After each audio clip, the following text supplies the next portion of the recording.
හැමෝටම ලස්සන දවසක් ප්‍රාර්ථනා කරනවා. ඉතින් අදත් වීඩියෝ එකක් අරගෙන එන්න හිතුණා. ගොඩ දවසකින් මේ වීඩියෝ එක අරගෙන එන්නේ.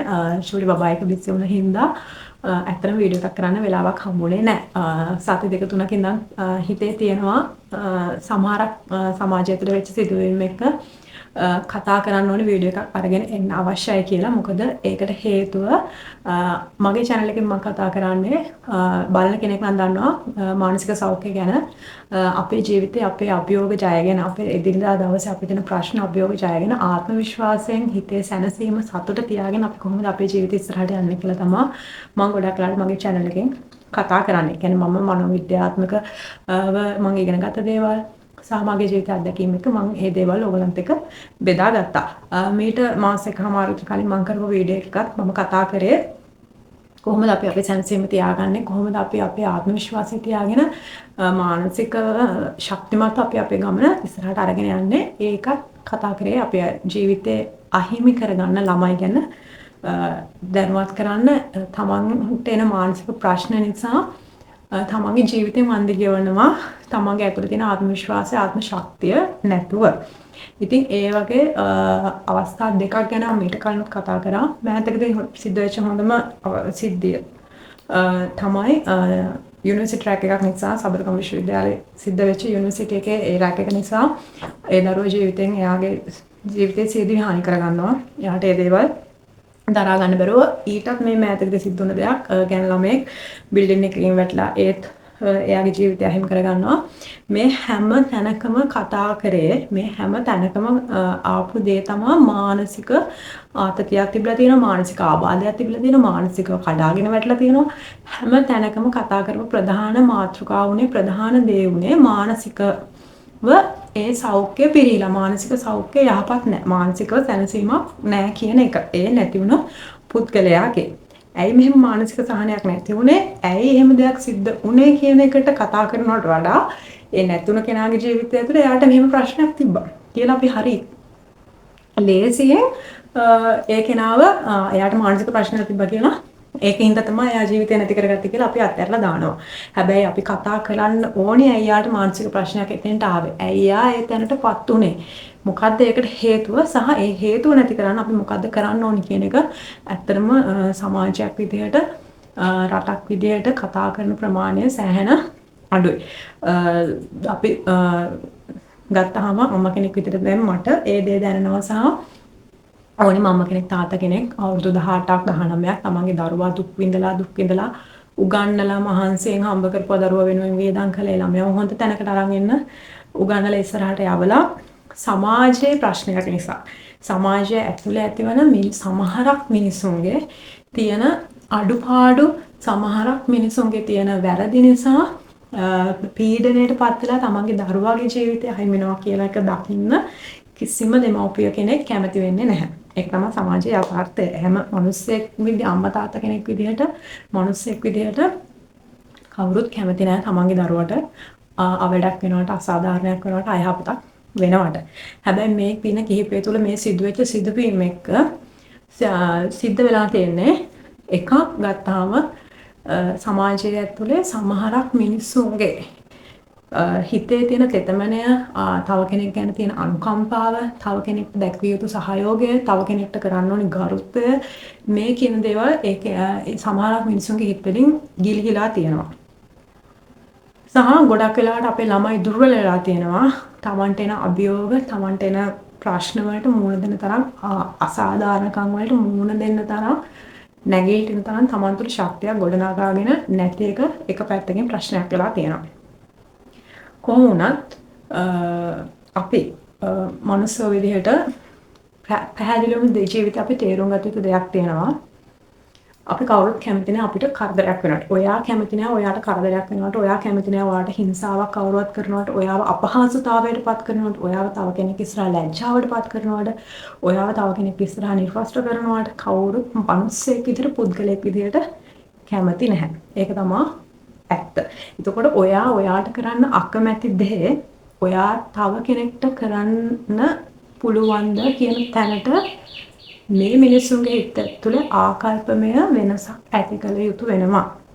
සහ ඒ විදිහට හිතන්න මේ මිනිස්සුන්ව අද මේ සමාජයේ වෙනකොට අපිට පොළඹවන්න සිද්ධ වෙනවා. මොකද මට වෙනවට අකමැති දෙයක් මම තව කෙනෙකුට කරන්න හොඳ නෑ කියන තැනට අපිට සිද්ධ වෙනවා මේ මිනිස්සුන් හිතන්න පත් කරන්න.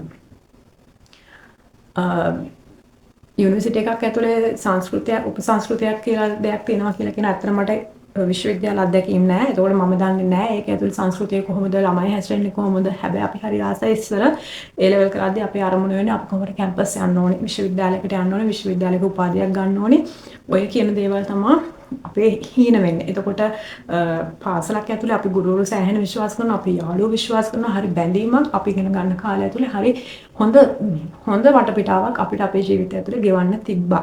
හැබැයි දැන් මේ මොහොත වෙනකොට මේ කාල සීමාව වෙනකොට ඒ හැමදේම ගුරුවරු වැඩිහිටියන් විදිහට ගුරුවරු විදිහට එතකොට වැඩිහිටි ළමයි විදිහට මොකද අවුරුදු 18ක් අධ්‍යාපනය පාසලෙන් ලැබලා මෙයාලා විශ්වවිද්‍යාලයට යන්නේ හොඳ අත්දැකීම් එක බොහොම අමාරුවෙන් දුක් විඳලා ඉගෙනගෙන වැඩිහිටියෝ විදිහට තමයි විශ්වවිද්‍යාලයට යන්නේ. එතකොට මේ වැඩිහිටි සමාජය තුළ ඉගෙනගත්ත මිනිස්සු කියන කොට්ටාශය තුළ මේ කියන අනුකම්පාව තව කෙනෙක්ට කරදරයක් වෙද්දි hina වෙන්න පුළුවන් මානසික මට්ටමක් නම් ගොඩනැගිලා තියෙන්නේ.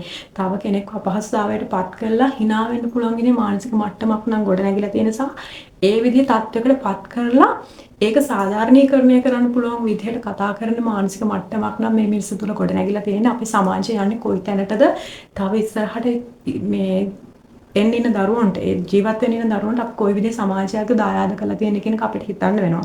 ඉතින් අනිවාර්යයෙන්ම මම කියන්නේ සමාජය ඇතුලේ මිනිස්සුන්ගේ ආකල්පමය වෙනසක් ඇති කරන්න ඕනේ. ඒක ආණ්ඩුවක් මාරුණා කියලා මිනිස්සෙක් පක්ෂයක් මාරුණා කියලා අපිට ආකල්පමය වෙනසක් ඇති කරන්න බෑ. ඒක පවුල තුලින් සමාජය ඇතුලේ පාසල ඇතුලේ වැඩිහිටියන් දැන් ඉන්න වැඩිහිටියන් ගුරුවරුන් මේ හැමෝගම හිතවලින් මේ ආකල්පමය දියුණුව කියන එක ඇති කරගත යුතු වෙනවා. අනිත් මිනිස්සුන්ගේ චිත්ත වේගයන්ට ගරු කරන්නේ පුරුදු කරන්න වෙනවා. තව මිනිස්සුන්ව අපහසුතාවයට අසරණ කරන්න බැරි තැනට එහෙම නොවන තැනට වැඩ කරන විදිහට දරුවන්ට කියලා දෙන්න, වැඩිහිටියන්ට දැනගන්න කියලා දෙන්න. තැනකට මේ සමාජයේ ආකල්පමය වශයෙන් වෙනස් වෙන්න සිද්ධ වෙනවා. නැත්නම් අද අපි එක මරණයක් අහනවා සීදී හානි කරගත්තා කියනවා, ඒ ළමයාට මානසික ලෙඩක් කියලා කියනවා, හෙට තව මරණයක් ඒ විදිහට අහනවා, හෙට තව තැනක ඒ විදිහ අපරාධයක් සිද්ධ වුණා කියලා කියනවා. මේ විදිහට අන්තිමට අපේ ලෝක සාමාන්‍ය දෙයක් බවට වෙනවා. ඉතින් ඉස්සරහට අපේ දරු පරපුර රැක ගන්න, ඒ දරුවන්ට ආත්ම විශ්වාසය කියන එක, ආත්ම ශක්තිය කියන එක ඒ ළමයි තුලත් ඇති කරන්න අවශ්‍යයි. කොහොමද ප්‍රශ්නයකට මුහුණ දෙන්නේ, කොහොමද Tamanට අසාධාරණයක් වුණ තැනට නැගී හිටින්නේ, කොහොමද Taman අකමැති දෙයකට කොන්ද කෙලින් බෑ කියන්නේ. සහ ඇතිවීම නැතිවීම මේ සියලු දේ දරා ගන්න පුළුවන් මානසික ශක්තිමත් දරුවෝ පිරිසක් බිහි කරන්න ඕනේ. වගේම මම හිතනවා මනෝවිද්‍යාව වගේ විෂයක් විෂය නිර්දේශයට ඇතුළත් කරලා දරුවන්ට තව මිනිස්සෙගේ චිත්ත වේග වලට ගරු කරන විදිහ මිනිස්සයා කියන්නේ කවුද? අපේ සත්තුන්ට වඩා උසස් මානසික උසස් පුද්ගලයෙක් නිසා තමයි අපිට මිනිසා කියලා කියන්නේ. ඒතොර ඒ මිනිස්යාව තව මිනිස්සෙක් ඒ මිනිස්සයා තව මිනිස්සෙක්ව දඩයන් කරනවා නම්, තව මිනිස්සෙක්ව පාගලා දානවා නම්, තව මිනිස්සෙක්ව මරණයට පත් කරනවා නම් එතන මනුස්සකමක් තියෙනවාද? සතෙක් වුණා තව සතෙක් සමහරට දඩයන් කරන්නේ මේ සතාගේ පැවැත්ම උදෙසා. ආහාරයට වෙන්න පුළුවන්. හැබැයි අපිට මිනිස්සෙක්ව ආහාරයට ගන්න බෑනේ. ඒතකොට අපේ මනුස්සයා මානසිකව කායිකව වටලා ඒ මනුස්සයා මානසිකව දුර්වල කරලා අපි මොකද්ද බලාපොරොත්තු වෙන අපේ මානසික සහනය. තව කෙනෙක් තව මිනිස්සෙක්ව ඒ විදිහට චිත්ත වේගීව අසරණ කරලා, මානසිකව අසරණ කරලා, කායිකව අසරණ කරලා මොකද්ද බලාපොරොත්තු වෙන සතුට, මොකද්ද බලාපොරොත්තු වෙන ඒ දේ කියන එක කල්පනා කරලා බලන්න වෙනවා. ඉතින් තමන්ගේ දරුවෝ රැක ගන්න, තමන්ගේ දරුවන්ට ආත්ම විශ්වාසය කෙනෙක් උගන්වන්න, තමන්ගේ දරුවන්ට කොහොමද මේ ලෝකේ පයත් ගහලා ජීවත් වෙන්නේ, තමන්ට අසාධාරණයක් වෙන තැන කොහොමද කතා කරන්නේ, සහ අර එකමුතුකම සාමූහික භාව තව කෙනෙක්ට කරදරයක් වෙනකොට ඒක අනිත් කෙනාට දැනෙන විදිහේ හිතක් හදන්න, මානසිකත්වයක් හදන්න කොහොමද අපි වැඩ කරන්න කියන එක කල්පනා කරන්න වෙනවා සමාජයක් විදිහට. නැත්තම් මේ යන විදිහට ගියොත් ඇත්තටම මිනිස්සු මානසික ලෙඩ වෙලා තමයි මැරෙන්න සිද්ධ වෙන්නේ. ඉතින් තමන්ගේ ජීවිතේට වටිනාකමක් දෙන්න. කවුරු කොයි විදිහේ කොතනක ඔයා අපහසුතාවයට පත් වුණා, අසරණ වුණා ජීවිතේ, මම එදත් කලින් ට්වීට් එකේ කිව්වා අපිට වටිනම දේ අපේ ජීවිතේට නැති වුණා. තමන්ගේ ජීවිතේ නැති කරගන්න එපා. අවුරුදු ගාණක් මහන්සි වෙලා ඉගෙනගෙන දුක් විඳලා දෙමව්පියන් දුක් විඳලා තමන්ට ලැබිච්ච මේ ජීවිතේ, තමන්ට දායාදුන මේ ජීවිතය සමහරක් මිනිස්සු නිසා, සමහරක් සිදුවීම් නිසා ඔයාගේ ජීවිතේට දෙන වටිනාකම අහිමි කරගන්න එපා. තමන්ට පීඩනයක් දැනෙච්ච වෙලාවට, ඒ අසරණකම දැනෙච්ච වෙලාවට දරා ගන්න බැරි වෙලාවකට ඔයාගේ නඟ කවුරුම හරි ඇත්තේ වට කතා කරන්න, එතෙන්ට කතා කරන්න, ඒ කෙනා එක්ක කතා කරන්න, මගේ ජීවිතේ දුක බෙදා ගන්න. කිසිම අවස්ථාවක දුක් විඳිලා තමන්ට මේ ලැබෙච්ච ජීවිතේ කිසිම කෙනෙක් නිසා කිසිම හේතුවක් නිසා අහිමි කරගන්න එපා. අපේ දරුවන්ට අපි කියලා දෙන්න ඕනේ යහපත් විදිහට ජීවත් වෙන, තව මිනිස්සෙක්ට ගරු කරන්න, තව මිනිස්සුගේ මානසික නිදහසට ගරු කරන්න, මානසික සැනසීමට ගරු කරන්න, කායිකව කාටවත් හිංසා නොකරන්න, මානසික හිංසා නොකරන්න අපි අපේ දරුවන්ට උගන්වන්න ඕනේ. අපි සතුට කියන දේ අපි ළඟා කරගන්න ඕනේ. තව කෙනෙක්ට කරදර කරලා, තව කෙනෙක්ව ලැජ්ජාවටපත් කරලා, තව කෙනෙක්ව අපහසුතාවයටපත් කරලා නෙවෙයි. සතුට කියන දේ උපය ගන්න ඕනේ. තව කෙනෙක්ට ආදරෙන් සලකලා, තව කෙනෙක්ට සාන් දීලා, තව කෙනෙක්ට ගරු කරලා අපිට පෞද්ගලිකව තෘප්තිමත්ව අපේ ජීවිතය ගත කරන්න පුළුවන් වෙන විදිහට දේවල් ගොඩනගා ගන්න, කාටවත් කරදරයක් නැති ජීවිතයක් අපිට ගොඩනගාගෙන තමයි අපි සතුට කියන දේ උපය ගන්න ඕනේ. එහෙම නැත්නම් මිනිස්සු එක්ක තාඩන පීඩන කරලා ඒ මනස අවසන් කළ පිරිසක් ඉස්සරහා ලැජ්ජ කරලා නම් අපි සතුට වෙන්නේ අපේ ඇතුලේ තියෙන ඒ කැත ගතිය, ඒ අපේ ඇතුලේ තියෙන ආකල්පය කුමක්ද කියන එක අපිට කල්පනා කරලා බලන්න වෙනවා. ඉතින් ගොඩක් දේවල් කතා කරන්න හිතුණා. මේ ටික කියන්නම අවශ්‍යයි කියලා හිතුණා. මිනිස්සෙක් විදිහට මිනිස්සෙක් වගේ ජීවත් වෙන්න උත්සාහ කරන්න ඕනේ මේ සමාජය ඇතුලේ.